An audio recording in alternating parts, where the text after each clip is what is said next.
Coming up on Bridge City News, the City of Lethbridge makes an announcement today about who the new city manager will be. Lethbridge police have charged a 52-year-old man in connection with the death of a 10-year-old boy who was hit at a crosswalk on the city's west side. And Alberta launches Phase 1 of its reopening strategy. We speak with business owners about what that looks like for them. Your nation, your province, your southern Alberta. From the heart of Lethbridge, it's Bridge City News with Hal Roberts. Thanks so much for joining us. Lethbridge police have charged a 52-year-old man in connection with a collision last month that claimed the life of 10-year-old Charles Macintyre on the city's west end. Considering how serious this incident was with a young boy dying, we ensured that we did a thorough and proper investigation. We reviewed all of the evidence that we had, and then we consulted with the Crown Prosecutor's Office. And then 1 month later, we laid that charge. This whole investigation has been difficult for our officers, and getting some closure when we finally did approach them and tell them what the conclusion would be. It does bring some closure for not only the family but for us as well, and then we can move on to the next step of the judicial process and hold the driver accountable. The boy, his brother, and father were crossing at a crosswalk on Whoop Up Drive on April 13th around 3:30 in the afternoon when the two boys were hit by an SUV. 10-year-old Charles Macintyre was taken to hospital where he died from his injuries.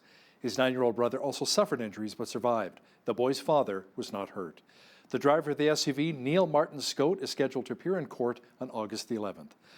Lethbridge police have also charged a 27-year-old woman with arson after fire damaged a business downtown. The Umami shop at 814 4th Avenue South was damaged after the suspect piled up wood, pallets, and cardboard against the back of the building and lit them on fire.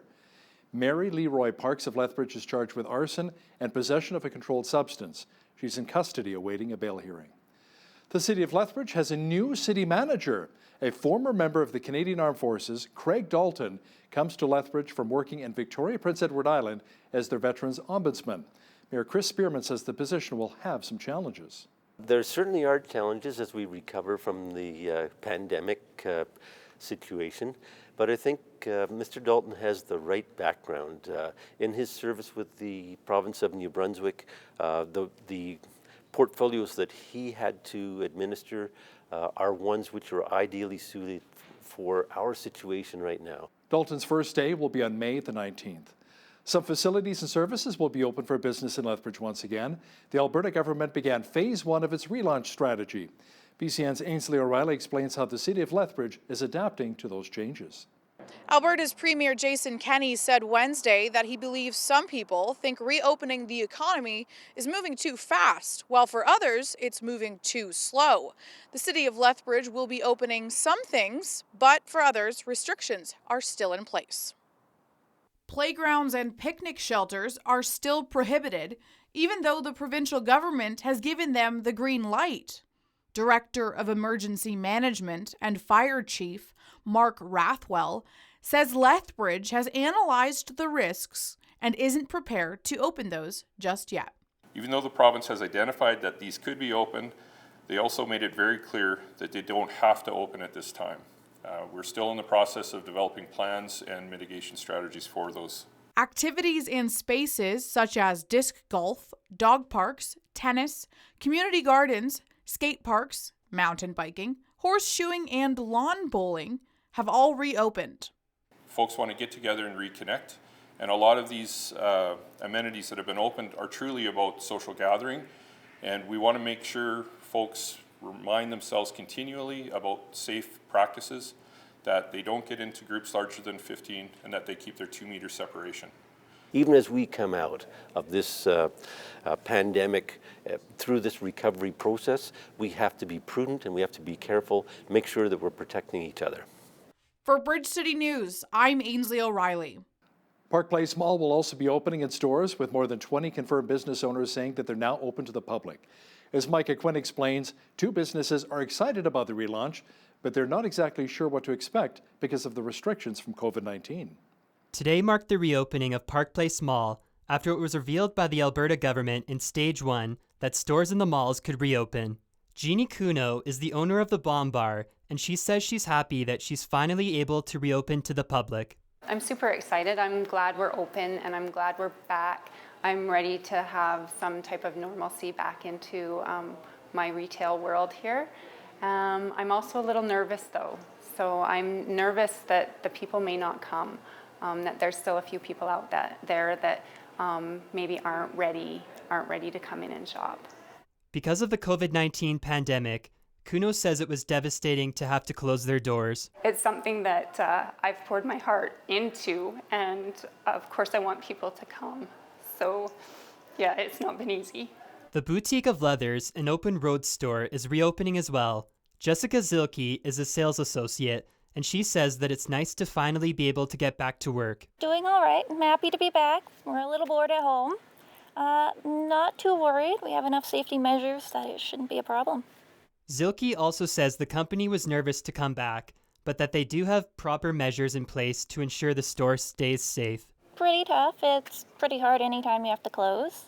We were pretty nervous, but at the same time, we were pretty good about making sure we have something in place. Park Place Mall says they will be updating the number of stores that are reopening on their Facebook page twice daily. For Bridge City News, I'm Micah Quinn. Many restaurant owners were relieved that they were finally able to relaunch as well today, including the owner of the legendary Water Tower Grill. BCN's Loris Alexander found out what the mood was like during their soft reopening. Lethbridge's Water Tower Grill and Bar had loyal customers like Chris Rowley today. They were ready to eat, get out of COVID-19, and help the economy get back on track.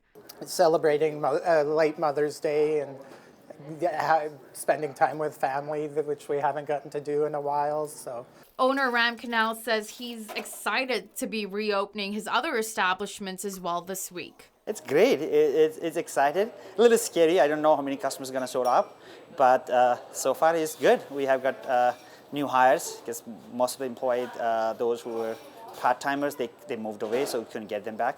So we have a new employee. So we are hired. We're happy. We're going to have fun. To stay safe, employees are wearing masks, sanitizing. They're keeping the restaurant at half capacity, and there's a dedicated staff member for the elevator alone. Definitely nice to be working again. It's nice to be up in the tower. It's a nice view up here, so it's good to look out on the city. And it's nice having a nice day here as we open up. Good to be working again. Been doing a lot of nothing, sitting at home. It's been hard to know what's true and what's not true to do with COVID, because everything changes so fast. So what you hear today on the 14th might be old news tomorrow, you know. So I think that's the fear, but the hope is just being people allowed to hug each other, people allowed to being people. For Bridge City News, I'm Loris Alexander. The University of Lethbridge Department of Drama costume technicians will be helping out our frontline workers. They will be making scrubs for the nurses at the Good Samaritan Park Meadows Village Supportive Living Facility. In order to prevent transmission of the coronavirus, nurses remove their scrubs on site, place them in a bag, and wash them right away, increasing the wear and tear on these items. Now, providing new scrubs at no cost is a way the drama costume technicians want to give back. The fabric used to make the scrubs was donated to the U of L by the owner of a fabric store which shut down in Vulcan. The COVID-19 pandemic is forcing the University of Lethbridge to temporarily lay off or reduce the hours of 145 continuing support staff. The U of L made the announcement in a release earlier today. These layoffs are in addition to the 183 positions which had hours reduced in March. U of L President Mike Mann says the reduced hours and layoffs are an unfortunate situation and that they hope to return to regular functions and programming in the very near future. The Lethbridge Collegiate Institute is changing the way that dancers are able to submit auditions due to COVID-19. The LCI is encouraging students to send a 1-minute video of themselves dancing. Jordan Olson is the director of the program and says that this is a completely new way for dancers to audition, but they sure hope it works. In the Dance Academy, we do a variety of styles. We really do. From anything from breaking, house dancing, ballet, jazz, tap, modern dance. And what I did was when I asked for the online application, I just told the kids to give me a minute of whatever they feel they're strongest at. I think all the dancers and all the kids coming into the program know that we can't do things the way we normally do them. So I think everyone is happy that we found an online platform to accomplish the same thing essentially. Applications are due no later than June 15th for dancers to send in their video online. The town of Taber announced today that due to the COVID-19 pandemic, the 2020 property taxes have been extended until September 30th. The 6% penalty for late tax payments will also be deferred until after the new September 30th deadline, being applied on October 1st and November 1st. Utility customers can also defer payments if they choose and will not be charged penalties for July through September of this year. The bills must still be paid, but customers will have 3 months beginning in November to catch up on deferred balances without a penalty. People who live in Calgary or Brooks may have to wait a little bit longer to get a haircut or eat in a restaurant. Premier Jason Kenney said since those communities are home to more than 3/4 of all active cases, the province will not lift restrictions there until May 25th. In the rest of the province, including here in southwestern Alberta, restaurants can only open to half capacity. The province also announced today that the Royal Alberta Museum in Edmonton will reopen on Saturday, and the Royal Tyrrell Museum in Drumheller will reopen on May 22nd. There will be changes, however, as to how you may visit the museums. Officials say timed tickets will have to be purchased, which will help stagger visitors entering each facility to help meet the new reduced capacity limits. Visitors cannot enter museums without first pre-booking online. The province also said both museums will be offering a 20% discount on opening weekend and on weekdays until June 30th. Alberta has 50 new cases of COVID-19 today, bringing the total number in our province to just under 6,500. Fortunately, more than 5,200 people have now recovered. Now here in the South Zone, we have 113 active cases, including 6 people who are still in hospital.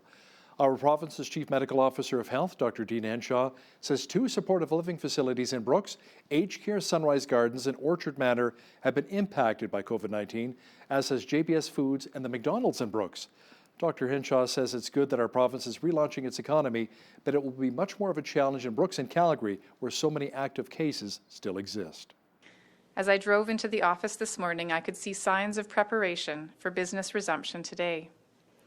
No matter where you live, I'm sure you have seen some retail businesses that are opening their doors to customers. Perhaps parents who are planning to cautiously drop their children off at daycare or an out-of-school care program. Earlier today, the Royal Tyrrell Museum and the Royal Alberta Museum opened their doors to guests. In communities outside of Calgary and Brooks, coffee shops and restaurants are able to open at 50% capacity, while others, including those in Calgary and Brooks, are choosing to continue to offer pick-up or take-out options. Hair salons and barbers are taking appointments or preparing to welcome customers. For Brooks and Calgary, these businesses will be able to resume on May 25th. I understand having to wait the extra 10 days is frustrating for residents of these communities. The reason for this 10-day wait is to allow us to monitor any increase in spread caused by the opening of retail, daycares, and other activities in these communities where there is a higher baseline rate. A group representing skilled trades workers in our province says the vast majority of oil sands camps are safe despite a COVID-19 outbreak at the Curl Lake facility. Building Trades Alberta says many camps are following the strict guidelines of provincial health authorities, and it's working. Officials say they've been working with owners, contractors in the province since the pandemic began to ensure workers are protected. BC Premier John Horgan says his province has flattened the COVID curve, but emergency measures are still needed to keep people safe. He also announced plans to clean up more than 2,000 orphan oil and gas wells. COVID-19 is still here. Although we have flattened the curve, although we have seen very encouraging numbers day by day in terms of new cases, in terms of the number of people who have recovered from the disease, almost 78% of those who have contracted COVID-19 are now recovered. That's spectacular news, but sadly, 130 people have lost their lives, and we need to be mindful that it was the efforts of all British Columbians that got us into this position that we can slowly and steadily reopen our economy so that all of us can enjoy the benefits and wonders of British Columbia. And today, I'm happy to say, with a $120 million injection of funds from the federal government as part of their COVID-19 response, a welcome investment, we will be able to continue the cleanup of orphaned wells. The legislation that we passed last year put us in a good position to start this process. We'll be able to protect our environment and fight climate change. The funding that's announced today will help us decommission, reclaim, or restore more than 2,000 orphaned or inactive wells. COVID-19 has created a scenario whereby authorities in certain countries are being allowed to come into your home without a search warrant. Now, that's apparently happening right now in New Zealand. Sharon Polsky, president of the Privacy and Access Council of Canada, says giving sweeping powers like that could set a very dangerous precedent. Now, the problem is we are now living in an age of political monkey see, monkey do. If it's good enough for one jurisdiction, other jurisdictions adopt it. So people have to start realizing what the dangers are to our privacy, to our civil liberties, to our charter-protected freedoms, and start speaking out. Catch the full interview with Sharon Polsky with the Privacy and Access Council of Canada coming up after Business News. The seasonal opening of the Chief Mountain Border Crossing has been delayed due to the COVID-19 pandemic. The Canada Border Services Agency says the port of entry had originally been scheduled to open on Friday, but will remain closed until international travel restrictions are lifted. People whose travel is essential must find a different port of entry, such as Carway Border Crossing, which is open from 8 a.m. till 6 p.m. daily. The temporary restriction on all non-essential travel at the Canada-U.S. border has been extended until May 21st. The online petition against the Liberals' gun ban launched by Calgary Tory MP Michelle Rempel-Garner has now garnered over 190,000 signatures, making it one of the largest online petitions in Canadian history. Many law-abiding gun owners in Canada have an issue with Ottawa's new gun ban. You can include the president of the Lethbridge Fish and Game Association in that group. Alan Friesen says this gun ban simply won't work. I've been teaching the firearm safety course, one of the requirements to get a license in Canada, for decades. And during that period of time, I've had thousands of students. Never once did I have a student that I said, oh man, this person should not own a firearm. Never happened once. Now, how is that possible? Out of thousands of people, I never saw one person that I would say shouldn't own a firearm. Because all of the criminal people, they're not going to show up. They're not going to take the course. They're not going to fill out all the paperwork. They're going to go steal a gun from somebody. Don't miss the very colorful interview with firearms instructor and gun owner Alan Friesen along with BCN's Jeanette Rocher coming up in the second half of our show. With stay-at-home orders dragging on in many communities to contain the spread of COVID-19, there is a real concern that resolve to continue playing it safe could wane. Certain psychologists have a name for it: caution fatigue. Caution fatigue is the experience of low motivation or energy to comply with safety guidelines. Initially, you may have been energized and positively focused on the gains of following pandemic safety behavior. But as the virus has continued and the safety measures are prolonged, we're starting to focus on the negative and feel physically and mentally depleted. I am not letting my guard down. If anything, it's going up. At the very beginning, you think, wait, this isn't really happening. We're in this big sci-fi movie. Well, it really is happening. I have moments, quite honestly, where it's like, okay, enough already, enough. Experts say Twitter's decision to allow its employees to continue working from home if they choose, even after the coronavirus pandemic ends, may catch on. Some say this may actually catch on in the tech industry.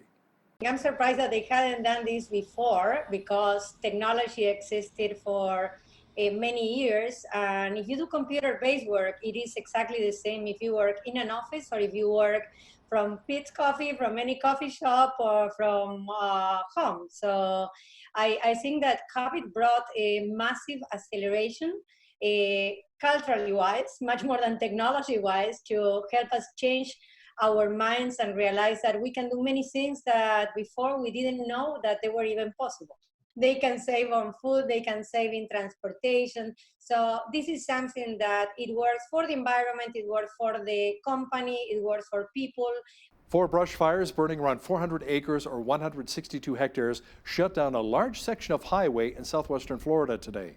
The Florida Forestry Service said one fire threatened around 30 homes in Collier County. Emergency officials were coordinating volunteer evacuations in the areas near the fires. It was a great day for rolling down the windows and cranking up the music. Lots of sunshine and warmth, and that trend will continue. Complete weather details are coming up. We had another beautiful day across southwestern Alberta. Jeanette Rocher is here now with a full look at the weather picture. Jeanette, it was a good day to go top down if you had a convertible to go cruising in. Yeah, I just wish I had one to do that. So maybe someday. But let's take a look at the weather. This evening, we're going to be seeing an overnight low of 5 degrees and a northeast wind gusting to 40 at times, lightening up around midnight. And then into tomorrow, we're going to see a mix of sun and cloud with a high of 18 degrees and an overnight low of 6 degrees. By the way, the UV index tomorrow is 7 or high, so maybe time for that sunscreen. As we look ahead to the 5-day forecast, pretty nice conditions. We're not going to see the rain until Monday night. So Saturday, lots of sunshine. 22 degrees is the high. 22 also for Sunday. Looking at a decent weekend there with a mix of sun and cloud. Same thing for Monday. We could see that temperature climb to 23. And then starting Monday evening, a 60% chance of showers and then rain that could be lasting through Wednesday with 60% chance of rain on both Tuesday and Wednesday of next week. Now, as we look at the averages for this time of year, we'll see that we're certainly hitting them. 18 being the high, the overnight low is around 4. The highest temperature on this day was in 1939. It was 31 degrees, and the lowest was back in 2000. It was -4. The sun rose this morning at 5:47 a.m. and our Thursday evening sunset 9:08 p.m., giving us right around 15 and a half hours of daylight. Now, as we look to the west coast, we'll be seeing sunshine tomorrow. Victoria, high of 19 degrees, 18 the high in Vancouver, mix of sun and cloud. Pretty decent day across the prairies too. Mix of sun and cloud in Edmonton, high of 18. We could see a 30% chance of showers tomorrow in Calgary with a high of 19. And then look at all the sunshine across Saskatchewan and Manitoba tomorrow. 15 degrees in Saskatoon, 19 in Regina, and a lovely day in Winnipeg as well with a high of 16 degrees as they had lots of rain today, but tomorrow lots of sunshine. Over in Toronto, they're going to be seeing some heavy rains tomorrow, 15 to 20 millimeters expected, a 40% chance of showers starting in the morning tomorrow at 15 degrees is the high for Ottawa. Montreal, a high of 14. They could see some morning rain as well and then clouds for the rest of the day. Fredericton, a pretty decent day tomorrow, 18 degrees, mix of sun and cloud. Now, Charlottetown and Halifax still have that frost warning in effect for overnight, but decent days otherwise. Sunshine in Charlottetown with a high of 12. 16 in Halifax. Now, St. John's is a high of 6. They could be seeing a 60% chance of rain showers or flurries tomorrow. So there you go. That is your weather. A review of our country's financial system by the Bank of Canada says there's a major concern that business defaults are likely to rise due to the COVID-19 crisis. It finds measures taken over the past couple of months helped ease liquidity strains and helped provide easy access to short-term credit for companies and households. But it warns cash flow problems for businesses seeing sharp declining revenues could develop into a solvency issue. The review also raises concerns that household debt levels are likely to rise and become acute for households whose incomes do not fully recover from the pandemic. Stats Canada says manufacturing sales plunged 9.2% in March. Now, that's the biggest drop since the country was gripped by the 2008 financial crisis. Sales declined $50.8 billion as factories were forced to shut down during the pandemic. The drop in sales was led by transportation equipment, followed by petroleum and coal product industries. Sales in paper, food, and beverages, meanwhile, were up. The United Nations is forecasting the global pandemic will shrink the world economy by 3.2%. That's the sharpest decline since the Great Depression of the 1930s. The UN's mid-year report says the coronavirus will slash global economic output by nearly $8.5 trillion over the next 2 years. Back in January, the UN forecasted a modest growth of 2.5% this year. The UN estimates 34.3 million people will likely fall below the extreme poverty line this year, more than half of them in Africa. There could be licensed drugs to treat COVID-19 in the next few months. That's a bold prediction from the European Medicines Agency. The group says that approving medicines to treat the virus could be possible by the summer, citing ongoing clinical trials. The head of the European regulator says if some vaccines are proven to be effective, they could be licensed in the beginning of next year in a best-case scenario. Now, here's a look at today's markets. The TSX was up 6 points on the day to finish at 14,509. The Dow was up 377 points to 23,625. The S&P 500 was up 32 points to 2852. The Nasdaq was up 80 points to 8943. Oil was up $2.42 on the day to $27.71 per barrel. Natural gas was up 6 cents to $1.67. Gold was up 10 cents to $17.30.40 an ounce, and silver was unchanged at $15.87 an ounce. Wheat is at $234 per metric ton. Barley's at $231, canola's at $4.66, and corn is at $230 per metric ton. Live cattle were up 25 cents to $95.85. Feeder cattle were down $1.50 to $125.55, and lean hogs were up 68 cents to $68.75. The Canadian dollar was up slightly on the day to 71.18 US. Recapping one of our top stories this hour, Lethbridge police have charged a 52-year-old man in connection with the death of 10-year-old Charles Macintyre, who was hit on the city's west side last month. Neil Martin Scote was charged with careless driving. The boy, his brother and father were walking at a crosswalk on Whoop Up Drive on April 13, 3:30 in the afternoon, when the two boys were hit by the SUV. 10-year-old Charles Macintyre was taken to hospital, where he later died from his injuries. His 9-year-old brother also suffered injuries but survived. The boy's father was not hurt. The driver of the SUV, Neil Martin Scote, is scheduled to appear in court on August the 11th. There are many Canadians who seem to have an issue with the federal Liberals' new gun ban. You can include Alan Friesen, president of the Lethbridge Fish and Game Association, in that group. Catch his colorful interview with BCN's Jeanette Roche in just a moment. Gun owners across Canada are united in their opposition to the recent move by the federal government to issue a ban on many types of rifles in Canada. Was it justified, or is it all about politics? Today's guest is Alan Friesen, president of the Lethbridge Fish and Game Association. Welcome, Alan, to the show. Thank you so much for joining us today. Thank you. Glad to be here. All right. So, Alan, the federal government has issued an order in council motion to ban 1,500 types of rifles in Canada. While there are many who think this will reduce gun violence, there are many who disagree. What's the feedback that you're hearing from members of the Lethbridge Fish and Game Association? Very discouraging, very just cannot believe how this makes any sense. This is like a craziness. It's not going to help at all, and it's going to cost us as Canadian taxpayers huge dollars. So it's just the biggest waste of money that we could possibly do at a time when we can really use that money to make investments that are going to help us through our current crisis, right? What's happening now. So.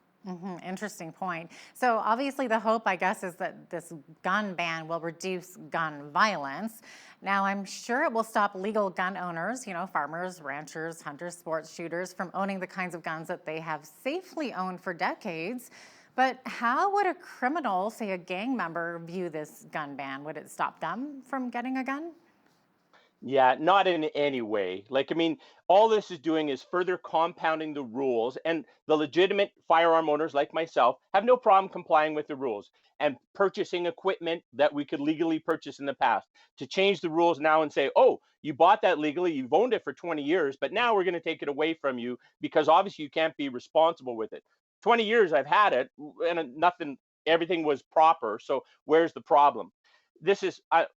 This might be a little bit too long an answer, but one thing I wanted to mention to you, I've been teaching the firearm safety course, one of the requirements to get a license in Canada, for decades. And during that period of time, I've had thousands of students. Never once did I have a student that I said, oh man, this person should not own a firearm. Never happened once. Now, how is that possible? Out of thousands of people, I never saw one person that I would say shouldn't own a firearm. Because all of the criminal people, they're not going to show up. They're not going to take the course. They're not going to fill out all the paperwork. They're going to go steal a gun from somebody, right? So it's crazy. I'm a big fan of putting the penalties on the criminals and making them severe, because myself and my peers, who are the responsible firearm owners and the legal firearm owners, have no problems with gun violence being very strictly controlled and severe penalties. No problems there. So yeah, absolutely. Now, the Prime Minister is calling these rifles military-grade assault weapons that are designed to kill as many people as possible, as quickly as possible. Can you sort of unpack that? How much accuracy is there in that statement? Yeah, there's zero. The reality is every firearm can be lethal, right? Every firearm could be used as a weapon. Well, as could baseball bats, as could cars, as could golf clubs be used as weapons. The firearms that I have are not weapons. The firearms that my peers have are not weapons. They're recreational equipment, right? So now, are there different rates of fire and those kind of things, and different types of calibers and easier to use type of equipment, more ergonomically designed? Of course, there's all kinds of differences. If you're a sporting person, if you're competing, you want to have the best equipment that you can use safely, accurately, and fast is what you're trying to do, right? So all of the, basically somebody's looked at a picture and said, oh, this one must be prohibited. Look how scary it looks, right? That's in essence what has happened. The ones that are being banned, there's other ones that are exactly the same in their form and function. They use the same caliber ammunition, the same semi-automatic type of action, and they are not prohibited. So it's like, oh, this one looks scary, let's prohibit that one. So the whole military grade, blah, blah, blah, it just doesn't make any sense. There's firearms that are firearms. I, as a Canadian citizen, a civilian, never have access to military equipment anyways. Military equipment, way different deal. I don't know if you know the distinction between a fully automatic and a semi-automatic. Military, police, SWAT teams, they use fully automatic firearms. Fully automatic firearms, you press the trigger and it just shoots until the magazine empties. So no Canadian civilian has access to that equipment, and has not for, I think it was in 1986, I believe, that they became prohibited. So that decades that's been the reality. So Interesting. I'm so glad we're talking to you about this. Okay, so the Prime Minister says that there will be a buyback program, so the government will purchase these guns from the owners and then destroy them. The cost will be massive, and Premier Kenney is suggesting that this money would be better spent targeting gangs and gun smugglers. What are your thoughts on that? well, Premier Kenney is right on the money. The people that use this equipment as weapons inappropriately, they should be severely punished, no question. And crimes, pardon me, the gang, there's the word, I couldn't think of the word gang. Gang crime is certainly something where those efforts should be put towards stopping that use and controlling that. I mean, the other part too that would be a great investment is in mental health type issues. We had that the gentleman in Nova Scotia, well, not gentleman, that's maybe not the right word, but he kills a whole bunch of people and kills himself. Super sad that happens. And how do we control that? That's a mental health problem. That's not, if you took a van and plowed through a bunch of people, nobody'd say let's prohibit vans, but it's a mental health problem that needs to be addressed. So Premier Kenney is also considering getting our own chief firearms officer here in Alberta. So how does that work? Would this have some benefits for Alberta's gun owners? I don't know. It's an interesting idea. I don't really know much more of the details about it, but it is a federal law. So having a provincial, what does that mean? We're going to pull out of the Canadian gun laws and have the Alberta gun laws? I'm not sure if that's, productive. I mean, right now we've got a country that has a consistent law, and the laws that are in place right now are very sufficient. Our process in terms of approving a new firearm owner in Canada is on par or better than any other country that exists. I know we always get compared to the United States, but we're way different than the United States in terms of our process for getting people, vetting people so that they can have a firearm in their possession. Interesting. Okay, so part of the debate is on this gun ban is that it didn't go through a democratic parliamentary process, which would have allowed for debate and for experts to have some input into this. Could that have been helpful? Oh, very much so. I mean, right now, it's people with a political agenda who are saying we're going to do this to get votes, to get reelected is really what they're doing. It has no bearing on public safety at all. It's a huge cost burden, tax burden it's going to be. It's going to be massive. Like, I don't know how many billions, but it'll be 40, 50 billion.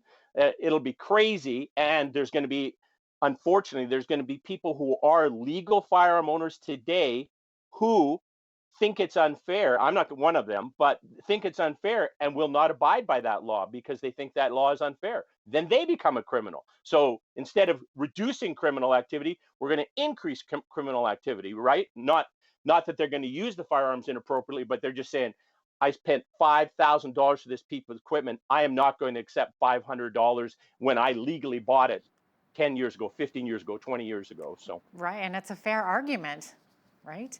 It's Exactly. Yeah, it's interesting to see that the government didn't issue a ban on handguns, which are more widely used than rifles when it comes to gun violence. Any thoughts on why they didn't do that?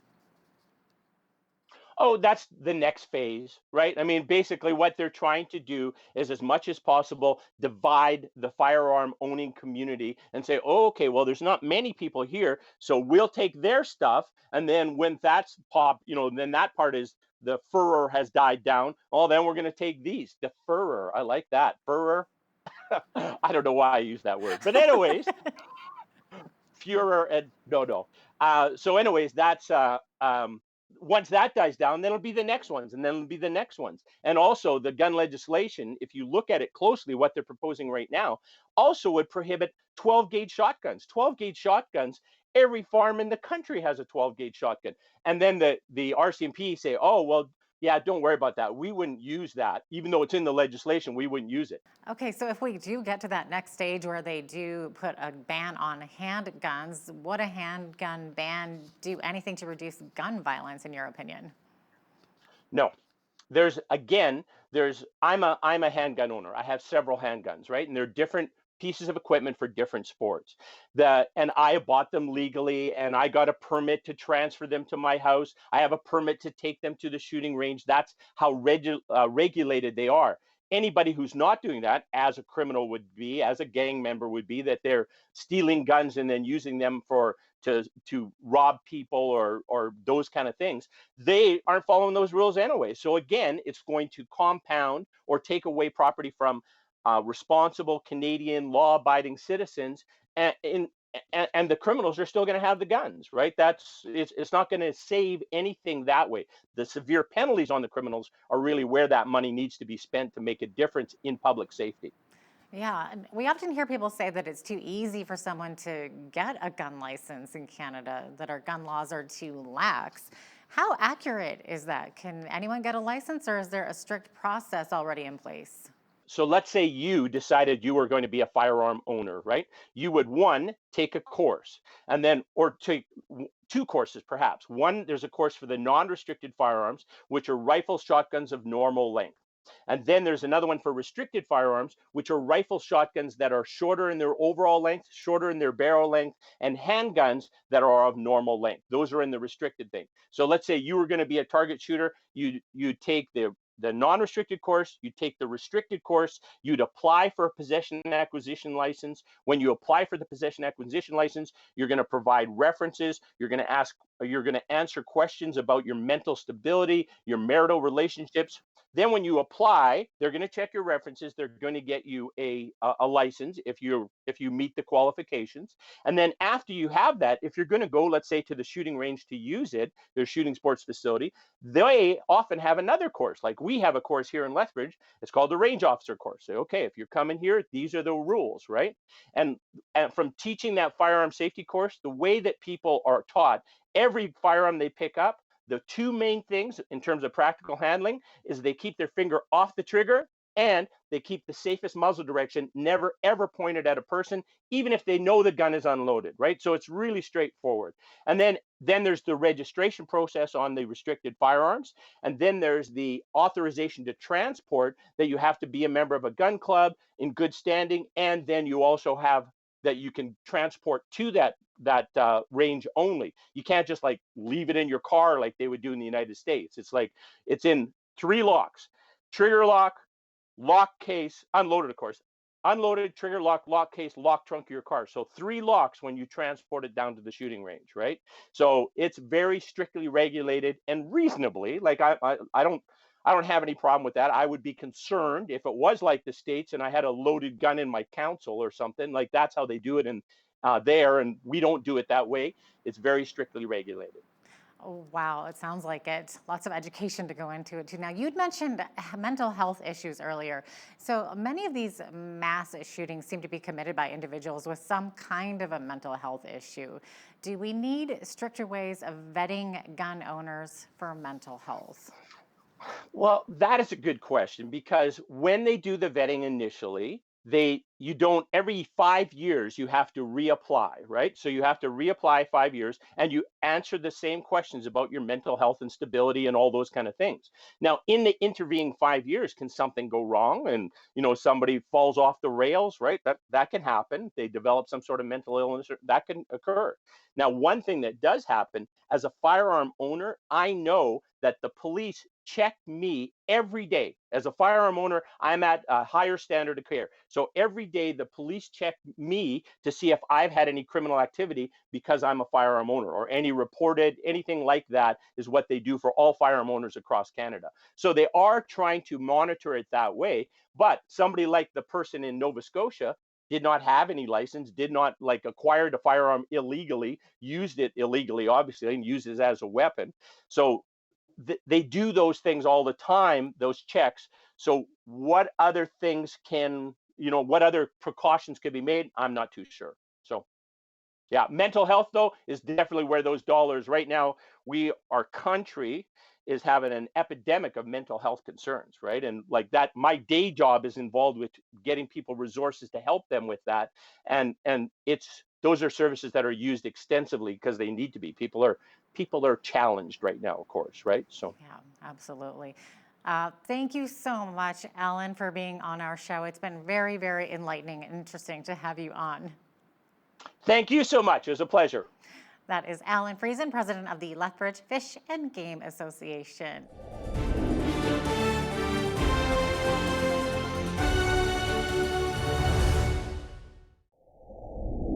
The COVID-19 pandemic has created a lot of challenges for all of us, and one of them has made the headlines recently is personal privacy.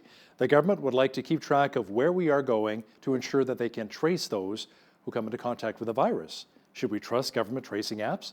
Sharon Polsky has some thoughts on this. She's the president of the Privacy and Access Council of Canada and joins me now via Skype from Calgary. Sharon, welcome back to BCN. It's always a pleasure. Provincial governments are now encouraging us to download contact tracing apps. What information does this app collect exactly, and who has control over it? Well, that's a terrific question because different jurisdictions are putting in different apps. Some places the app is developed by or on behalf of a government, and the government keeps all the information for convenience. And truly, these apps can make a difference. They can help the people who do the contact tracing. They're only meant to supplement the human effort, though, not supplant it. The one that Alberta introduced at the beginning of May, with all the assurances that it is voluntary, and that's good. The information that they need only is your phone number, and the phone will then monitor and keep track of what other phones it is close to, if those other phones have the app downloaded, of course. And they need something like upwards of 80% of smartphone users across the province to download this app and use it, or it's not going to be effective. I've been tracking, in the first few days, there was over 30,000 people on average a day. We're dwindling. The numbers now are down to about 4,000 a day. So it's going to take a very, very long time to get the uptake they need, or it'll change, as has happened in other countries, where it will suddenly be made mandatory that you must have this sort of thing. And people are likening that to the electronic ankle bracelets that people on parole sometimes have to wear. In a free and democratic society, it's an outrage, but it's being shoved on us, really. It is being brought in as a foregone conclusion in jurisdictions around the world to keep people healthy. Now, the government stated that third-party trackers would not be on the app, but experts, however, looking into it, saying, in fact, both Microsoft and Google do have trackers on the app. Your thoughts? They absolutely do, and the Android version of the Alberta app requires that you give permission for the location setting to be on, because the Alberta government says they don't need it, but they say that it's because the Google Bluetooth feature needs it. Other places, it is required. It's such a puzzle, a patchwork quilt of requirements The very same app that Alberta has, you have to be close to someone for 15 minutes in the last 24 hours. It was built on the model created by Singapore. There you have to be close to someone for 30 minutes. What is it? We have a stronger virus here? I don't know.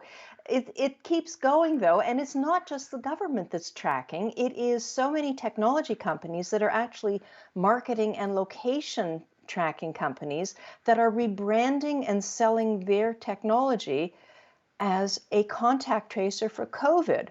And we're having these things being introduced in retail, in airlines. Apple just announced that they're going to be reopening their stores, and that's wonderful. But if you want to enter an Apple retail store, you will have to submit to having your temperature taken with one of these contactless temperature monitors that have been demonstrated to be remarkably inaccurate. You want to take a flight, WestJet and Air Canada, the same thing. In Washington State, if you want to go to a restaurant, the state has now introduced new rules that every customer, including those presumably who go in to pick up an order, the restaurant has to keep their name, their phone number, their email address, and their address for contact tracing. Did Alberta's Privacy Commissioner officially give the okay to this tracing app yet? And would it make a difference either way? Well, that's a good problem for the legislators to take care of finally, because the law says that when it comes to health information, if a new program or service or app is going to be brought in, the organization, in this case the government, has to do a privacy impact assessment and submit it to the Information and Privacy Commissioner of Alberta. They did that. The law does not require that they wait until the commissioner has reviewed it or given any suggestions or recommendations, and even if she does give recommendations, the law does not require the organization to do anything with those recommendations. So the government did what it had to. It did a privacy impact assessment. Now, you chatted with government officials and you asked if employers are expected to use Alberta Trace Together, AB Trace Together, to monitor employees' proximity to one another or track customers, suppliers, and others who enter their premises. What did they have to say? I'm still waiting to hear back from them. It would be very, very interesting. And again, it's a problem because employers have an obligation to provide a safe workplace, and they can impose certain requirements on their employees. So is someone going to say, I'm not comfortable with my employer taking my medical information and distributing it to who? Now, when it comes to the AB Trace Together app, the website assures us that the information collected by the app, when we choose to share it with the government, it will only be used for contact tracing in relation to COVID, and that's terrific, but it also says it's under certain provisions of legislation. And when you look at those provisions, it's very clear that the Alberta government is allowed, under law, to share that information with other governments, nationally, internationally, with the police. There's a particular order now that if you cough or sneeze at a member of law enforcement, that information can and will be shared. Now, another thing we've seen with the pandemic is governments giving themselves more power to better protect public health. However, you point out that governments have been extra slow to respond to access to information requests, even denying them entirely. That does not help with accountability and freedom of the press. Well, you're absolutely right. Freedom of information is about the only way the Canadians and people in any country have to hold their government, their elected representatives, to account, to know what decisions are made, how they are made, how tax dollars are spent. Alberta has extended the period for responding to access requests. Other jurisdictions, other independent agencies of the federal government have basically said, don't bother sending in a request because we're going to ignore it because it's hard now. We can't do it. New Zealand, on the other hand, the other day, it was wonderful news to see that they had proactively released a bunch of information on how their cabinet, how their parliament made decisions about the COVID response. Canada, the cabinet confidences, as they're referred to, are not disclosed. New Zealand, the light is shining on them today in a different way, because within 24 hours, they passed a new omnibus bill for public health and safety that allows police to enter homes and businesses without a warrant. And it is sweeping powers. Now, the problem is we are now living in an age of political monkey see, monkey do. If it's good enough for one jurisdiction, other jurisdictions adopt it. So people have to start realizing what the dangers are to our privacy, to our civil liberties, to our charter-protected freedoms, and start speaking out. Now, some companies are talking about continuing the work-from-home business model even after the pandemic is over. But they're also talking about using tracing apps to keep track of the work that's being done at home. Does this open up the door for business to access personal information? Well, I'm speaking to you from my office. There's personal information in the background. It's a big challenge now. It's a competition to identify what are the books on someone's shelf now that everybody is doing their interviews from home, and that's fine. But when it comes to an employment situation, yes, you're absolutely right. Not only are employers using technology that monitors their conversations, whether it's by text or on Teams or any other facility, to determine their emotions, whether they're talking about things that are, whether it's bullying or unacceptable language or foul language. All of that is already being monitored. Now, because people are working at home, there's other technologies that are being foisted on employees that takes an image of your screen every so often, every few seconds or minutes, whatever the employer sets. And it sends those pictures back to the boss to keep an eye on whether you're actually at the computer. And if you have a little screen open to monitor whether it's the video of your children in the other room or anything else, your employer now has access to that. Is it any of their business? Now, during this pandemic, more people than ever have been using social media, whether it's Facebook, Twitter, Instagram, even TikTok. Most of us have no idea what kind of personal information a lot of the platforms are collecting from us. Sharon, how can we really protect ourselves and our families? Well, it's not just those. If you look at the privacy policies of some of these so-called contact tracing apps, they're very clear that they will not only collect the information that you provide, but they will collect information about you from other sources, including whether it's social media or whatever other platform, public information that they can get their hands on and create profiles about you. How do we protect ourselves? We read the privacy policies, we start questioning, we stop putting all the minutiae of our lives online. Go into the settings, block the privacy setting, set the privacy requirements so it blocks as much as possible. Be very, very judicious in what information you choose to reveal to other people, even the ones you trust, because the internet is not fallible. It is not infallible, rather. And breaches happen. And even with the best of intentions, sometimes you give your information to someone else, something happens, and through no fault of your own, your information is out there for other people to use and use against you.